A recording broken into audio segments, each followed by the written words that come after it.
Ce podcast a été réalisé avec le soutien du service du tourisme d'affaires de Visite Wallonia.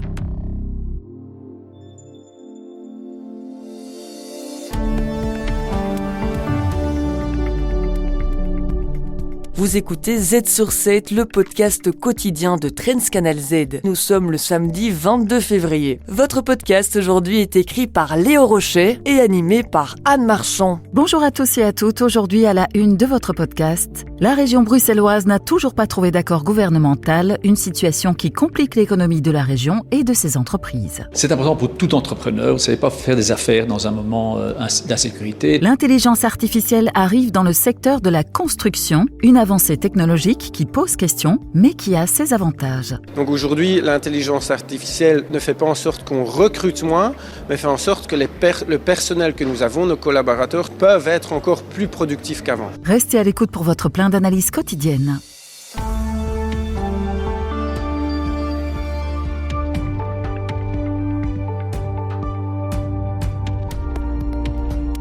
Z sur 7 à la une.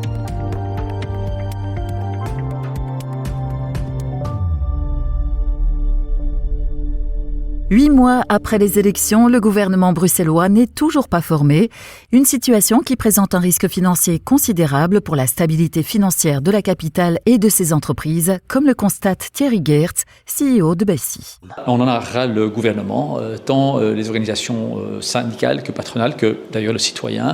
Et c'est pour ça qu'on a décidé de faire un communiqué ensemble, tout à fait aligné, pour dire, écoutez, maintenant il faut arrêter les jeux politiques, on comprend.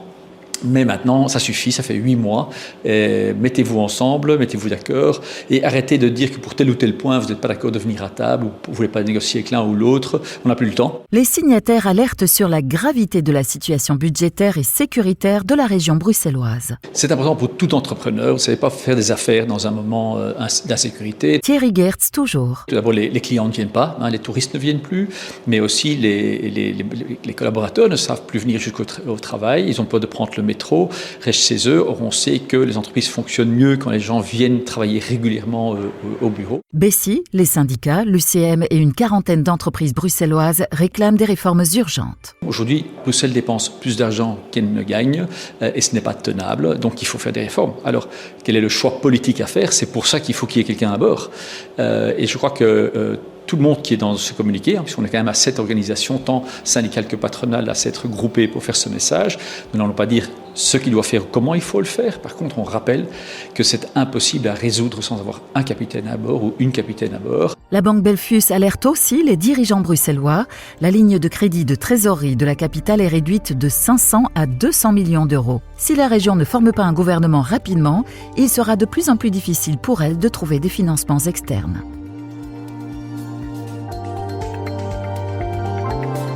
Z sur 7 à la une. L'IA pourrait sauver le secteur de la construction. MBuild, fédération du secteur de la construction, mise sur l'innovation digitale. C'est le thème du forum construction tenu ce vendredi à Brussels Expo. L'occasion de rassembler 800 professionnels du métier pour discuter des avantages de l'IA, comme l'explique Nico de Mester, CEO d'MBuild. Ça augmente la productivité pour le bureau d'études, par exemple, pour le département des finances. Ça va aider là, remédier à la pénurie de main-d'œuvre. Sur le chantier, évidemment, tout ce qui est technique, déposer un câble et maçonner un mur, et IA ne sert pas à remplacer ça, mais va là aussi aider à le faire plus vite et surtout plus correct. Aujourd'hui, presque 40% des entreprises de construction et d'installation utilisent l'intelligence artificielle. Thomas Vandenberg, General Manager de Basics Technology, l'une des entreprises qui a passé le pas, explique les avantages d'utiliser l'IA. Dans tous les domaines, que ce soit dans ce qu'on appelle le back-office, qui est les services de support comme les ressources humaines par exemple, screener des CV, comparer des CV de manière plus efficace, plus productive, mais aussi dans le front office qui est en contact direct avec le client. Donc ça peut être service achat, ça peut être logistique. Donc tout le monde aujourd'hui est en train d'expérimenter. Ça nous a permis d'être plus productifs et donc de pouvoir délivrer la valeur que nous souhaitons pour nos clients. Donc aujourd'hui, l'intelligence artificielle ne fait pas en sorte qu'on recrute moins, mais fait en sorte que le personnel que nous avons, nos collaborateurs, sont peuvent être encore plus productifs qu'avant. Des caméras intelligentes peuvent aussi renforcer la sécurité sur les chantiers. Nico Demester à nouveau. En action sur le chantier, ça évite les erreurs de construction qui coûtent aussi, et ça évite aussi les accidents de chantier, et ça améliore la coordination et la coopération entre tous les différents acteurs présents sur le chantier. L'IA devrait permettre de combler en partie ce manque de personnel. En 2024, il y avait plus de 17 000 emplois vacants dans le secteur. Développer l'intelligence artificielle permettrait donc d'alléger le secteur dans l'administratif et de renforcer la sécurité. Elle pourrait aussi améliorer la conception architecturale, la planification ou encore la méthodologie de construction. Z sur 7 à la une. Paradisa veut s'agrandir avec plus de 2 millions de visiteurs chaque année. Le zoo a prévu d'importants travaux d'aménagement qui ne réjouissent pas le voisinage. Mais comme le souligne Florence Catarigia, chargée de projet PME chez Eclos, le parc génère des revenus précieux pour la région. 3167 équivalents temps plein qui sont créés ou maintenus grâce à l'activité du parc et 145 millions d'euros de retombées économiques. En plus de ça, on peut considérer 125 millions d'euros de retombées fiscales qui sont générés grâce à l'activité du parc. Sur cette recette fiscale, 734 000 € reviennent à la commune de Brugelette. L'étude de HEC Consulting Group, l'UL Liège et Eclos souligne surtout 130 millions de retombées indirectes via les sous-traitants du parc et les retombées induites, comme l'explique Yvan Moreau, CEO de Paradisa. Qui sont donc générés par les visiteurs qui se rendent à Paradisa et qui consomment à l'extérieur de Paradisa, dans des restaurants, dans des hôtels, dans des commerces. Avec un chiffre d'affaires qui atteint 137 millions d'euros l'année dernière, le parc veut attirer un public international qui ne représente que 3% des entrées. Un tourisme qui, selon Éric Dombe, fondateur du parc, augmentera les recettes de Paradisa. Ces touristes étrangers sont évidemment ceux qui dépensent le plus au cœur du parc. Ils vont vouloir prolonger leur séjour ailleurs qu'à Paradisa, et donc ils représentent pour la région wallonne un potentiel économique extrêmement important. Un potentiel économique qui repose aussi sur le développement ferroviaire. Paradisa, Infrabel, la SNCB et le ministère fédéral de la mobilité négocient pour construire un quai à l'entrée du parc d'ici 2027. Z sur 7, le regard d'Hamid. Hamid Faljaoui, rédacteur en chef de Trends Tendance, décrypte le fait économique de la semaine. Depuis la fin des élections américaines, les médias nous bombardent d'informations sur les États-Unis et Donald Trump. Aujourd'hui, avec Hamid Faljaoui, on décortique la politique de l'administration Trump envers les médias. Comment ça se fait que ce pays soit à la une de tous les journaux ? Alors c'est vrai qu'il y a une accélération des informations avant même d'ailleurs l'élection, la mise en place de Donald Trump à la Maison-Blanche. On a une accélération qu'on n'a jamais vue auparavant. Tous les jours, il se passe quelque chose. C'est un peu le slogan de la Samaritaine, il s'y passe toujours quelque chose. On l'a vu avec les illégaux colombiens qui ont été expulsés. On l'a vu avec les attaques en termes de droits de douane par rapport au Mexique, au Canada.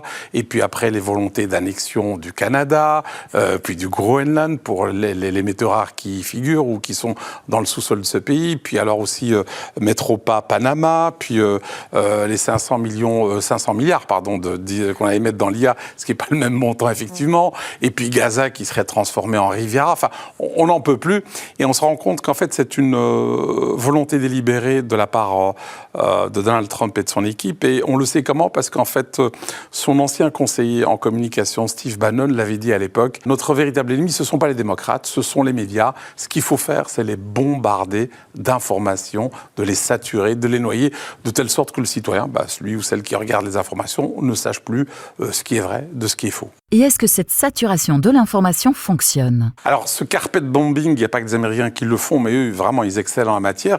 Alors, oui, jusqu'à un certain point, dans le sens où le rôle, par exemple, des médias, le nôtre, par exemple, c'est de filtrer le vrai du faux. Mais là, évidemment, on perturbe un peu le process, puisqu'il y a tellement d'informations qui succèdent qu'on n'a pas le temps d'en vérifier une, qu'il y en a 4 ou 5 autres qui débarquent dans votre écran. Ça, c'est aussi une manière aussi de semer la confusion dans la tête des gens, parce qu'auparavant, il y avait une vérité qui était confrontée à une autre. Ici, on vous en donne plein. Et finalement, les gens risquent d'être totalement confus et de se dire, finalement, les faits ne comptent plus, ce n'est plus très important.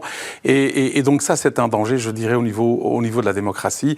Et alors aussi, c'est aussi une volonté délibérée de la part de Donald Trump et de son équipe, c'est de montrer qu'on va très très vite. Et donc de confondre pouvoir et vitesse. Et avec les récentes prises de parole de Donald Trump, on a l'impression que plus c'est gros, plus ça fonctionne. On l'a vu par exemple avec, c'est carrément une leçon qu'il nous a donnée, son numéro 2, J.D. Vance, à Munich, qui nous a expliqué que finalement, au fond, il avait un problème non pas tellement avec les Chinois, l'ennemi chinois ou l'ennemi russe, mais il estimait que c'était plutôt l'Union européenne qui avait abandonné ses valeurs, notamment en termes de liberté d'expression, de démocratie. Et là, on a envie de se pincer en disant, mais avec quoi est-ce qu'il vient, si vous me permettez l'expression, dans le sens où, qui a, par exemple, interdit une agence d'information aussi respectable que Associated Press de ne plus venir à la Maison-Blanche, eh bien, c'est Trump. Pourquoi ? Parce que la Associated Press a refusé de débaptiser le golfe du Mexique en golfe des Amériques. Qui a demandé récemment encore, il y a quelques jours, à tous ses ambassadeurs, si ce n'est Donald Trump, de ne plus être abonnés à un certain nombre de journaux, style New York Times, etc. C'est clair. Et dire qu'il n'y a pas de liberté d'expression, c'est faux. On a des élections ce dimanche en Allemagne, le 23 février. On sait très bien que l'extrême droite a pu s'exprimer, a eu même le soutien de Musk, et elle est aux portes peut-être d'un gouvernement. En France, le RN est aussi aux portes de l'Élysée. En Italie, la droite, elle est même d'ailleurs au pouvoir, une droite bien musclée. En Angleterre, à un moment donné, le Brexit a pu s'exprimer parce que justement, ces gens d'extrême droite, dont nous donner des leçons de liberté d'expression, c'est assez étonnant. Alors, ce qui est peut-être rassurant, c'est qu'on le voit aux États-Unis, après un mois que Trump est déjà au pouvoir ici à la Maison-Blanche, on voit qu'un certain nombre de juges américains se réveillent et sont en train de tacler un certain nombre de mesures prises par Donald Trump. Et donc ça, c'est très important. Et puis, on voit aussi que certains patrons, notamment le patron de Ford, osent dire des choses qui peuvent déplaire aux locataires de la Maison-Blanche. Et ça, ce sont de bons anticorps. Au-delà de la politique de Donald Trump envers les médias, le président observe dans son pays une augmentation de la consommation. Les meilleurs experts boursiers vous proposent des analyses des marchés internationaux, des conseils avisés et les dernières tendances économiques. Z sur 7, expert boursier.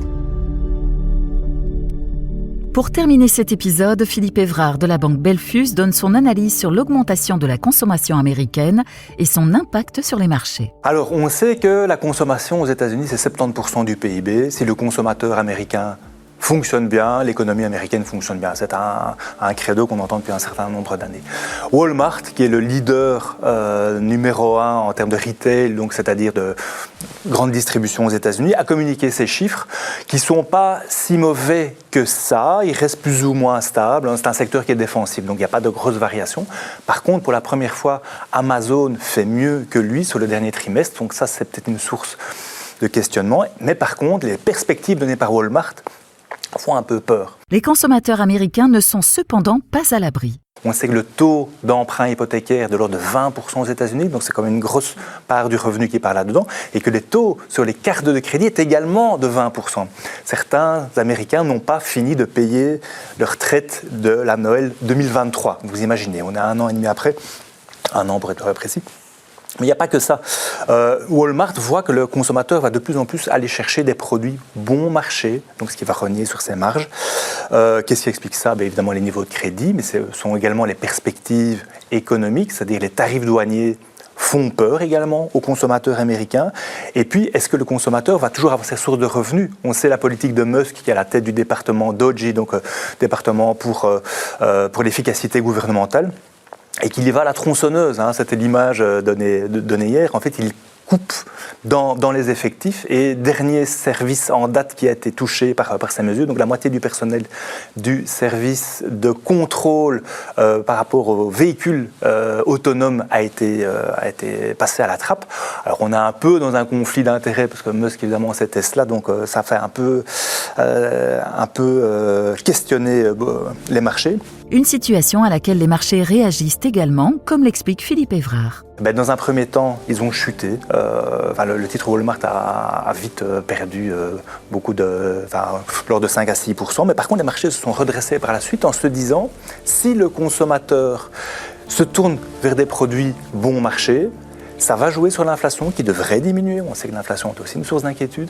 Et aussi, par la suite, ça devrait toucher les taux d'intérêt et les marchés attendent que ces taux d'intérêt diminuent, mais ce n'est pas pour tout de suite. Mais en tout cas, voilà, c'était une source d'optimisme et on a connu un mouvement de va-et-vient la nuit passée. Les consommateurs américains devront être attentifs aux politiques mises en place par l'administration Trump, les investisseurs aussi. C'est tout pour aujourd'hui, merci à tous et à toutes de nous avoir écoutés. On se retrouve demain avec plus d'analyses sur l'actualité dans un nouvel épisode de Z sur 7. De quoi parlerons-nous demain, Anne ? Demain, Camille Delannoy reçoit Mohamed Zarioui pour discuter du développement des produits à base végétale chez Bell.